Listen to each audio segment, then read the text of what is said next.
जय श्री राम दोस्तों। एक राजा थे, नाम था इंद्रद्युम्न। बड़े धार्मिक, बहुत बड़े दानी। कभी 1000 सोने के सिक्कों से कम तो किसी को दिया ही नहीं। एकादशी के दिन पूरा राज्य ही व्रत रहता। कहते हैं गंगा की रेत कण, वर्षा की बूंदे और आकाश के तारे गिने जा सकते हैं, पर राजा इंद्रद्युम्न के पुण्य नहीं। इन्हीं दान पुण्य के प्रताप से वह सशरीर स्वर्ग चले गए और 100 कल्प वहां रहे। एक दिन ब्रह्मा ने कहा, स्वर्ग में हमेशा के लिए रहने के लिए केवल पुण्य नहीं, निष्कलंक यश भी चाहिए। आपका जो भी यश था वह इतने दिनों में क्षीण हो चुका है। अब आप स्वर्ग के अधिकारी होने लायक नहीं। उचित यही है कि फिर धरती पर जाइए, अपने पुराने यश को फिर से स्थापित कीजिए, उसे चमकाइए, तब पुनः आइए। ब्रह्मा के यह कहने की देर थी कि राजा इंद्रद्युम्न ने अपने को धरती पर पाया। राजा इंद्रद्युम्न अपने मूल नगर काम्पिल्य में गए और बड़े बूढ़ों से पूछा, बाबा, इंद्रद्युम्न नाम के राजा की याद है आपको? सबने कहा, यह कौन था? हमें नहीं पता। किसी को इंद्रद्युम्न का नाम तक याद नहीं था। एक बुजुर्ग ने कहा, आप मार्कंडेय मुनि के पास जाकर पूछिए, वह बहुत साल के हैं, सबसे बुजुर्ग है, बता देंगे। राजा 7 कल्पों तक जीवित रहने वाले मार्कंडेय मुनि के पास पहुंचे और अपना सवाल दोहराया। मार्कंडेय जी बोले, भाई, मैं तो नहीं जानता, पर मेरा एक मित्र है जो मुझसे बड़ा है। उसका नाम है नाड़ीजंग। एक बगुला है वह, उससे पूछकर देखते हैं। मार्कंडेय और इंद्रद्युम्न दोनों नाड़ीजंग बगुले के पास पहुंचे। नाड़ीजंग नामक यह बग तो बहुत बड़ा बक्की निकला।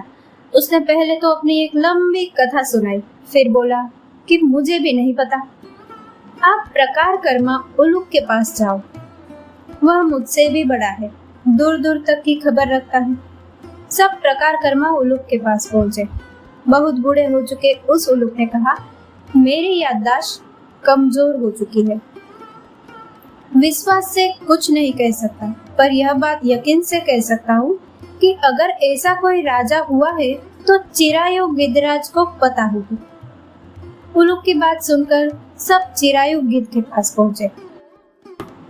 उसने भी नकार दिया कि इस नाम का कोई राजा उसकी जानकारी में न था। हाँ, मंथर नाम के कछुए को पुराने समय का सब विवरण याद है, आप उससे पूछे।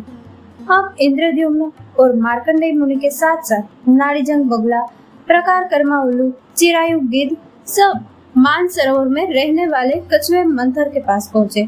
सवाल पूछा गया। कछुए ने कहा, आप लोगों में से ये 5वें राजा इंद्रद्युम्न ही तो है। मंथर ने कहा, मुझे आपसे बहुत डर लगता है। एक बार आपने इतने यज्ञ कराए थे कि धरती गर्म हो गई और मेरी पीठ जल गई थी, पर मुझे आपका वह उपकार भी याद है जो आपने निर्वत क्षेत्र में कच्चा सरोवर बनाकर किया था। राजा इंद्रद्युम्न को उस क्षेत्र में किसी तरह का सरोवर बनवाने की याद नहीं थी।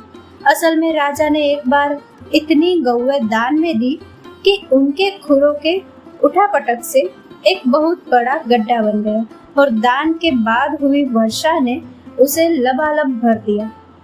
कछुए ने कहा, आपके इस सत्कार्य का लाभ तमाम पशु पक्षियों समेत मछलियों, सर्पों, बगुलों, कछुओं समेत सैकड़ों दूसरे जीव जंतुओं ने उठाया।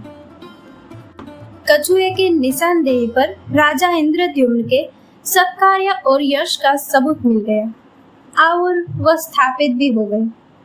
पर इतने से यश के साथ स्वर्ग जाकर इंद्रद्युम्न कब तक वहां रह पाते? इसलिए उन्होंने सीधे मोक्ष पाने का मार्ग तलाशने की सोची। मंथर ने कहा, सब लोग बहुत काल से धरती पर तप में रत लोमश ऋषि के पास चले, वही इसका रास्ता बताएंगे। मंथर सबको लेकर रास्ता बताते हुए लोमश ऋषि के पास पहुंचा। लोमश ऋषि कभी किसी कुटिया में न रहते, बल्कि हमेशा अपनी मुट्ठी में दबाकर रखे हुए कुछ तिनके अपने ऊपर डाल देते हैं। मंथर ने लोमश जी के पास जाकर कहा, ऋषिवर, राजा इंद्रद्युम्न कुछ पूछना चाहते हैं। लोमश जी की अनुमति पाकर इंद्रद्युम्न बोले, पहली जिज्ञासा तो यही है मुनिवर कि आप अपने निवास के लिए कुटिया क्यों नहीं बनाते?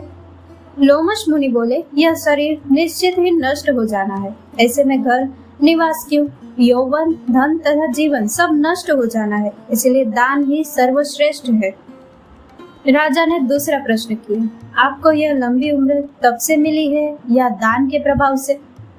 लोमश ऋषि ने कहा, राजन, पिछले जन्म में मैं एक दरिद्र शूद्र था। एक दोपहर में कई दिन से भूखा था कि एक सरोवर में विशाल शिवलिंग देखा। पास से खूब बड़े बड़े सुंदर कमल के फूल तोड़े और भगवान शंकर को चढ़ा दिए, फिर आगे चल पड़ा। थोड़ी ही दूर जाने पर भूख से मेरी मौत हो गई। अगले जन्म में मैं शिव पूजा के प्रभाव से ब्राह्मण के घर पैदा हुआ।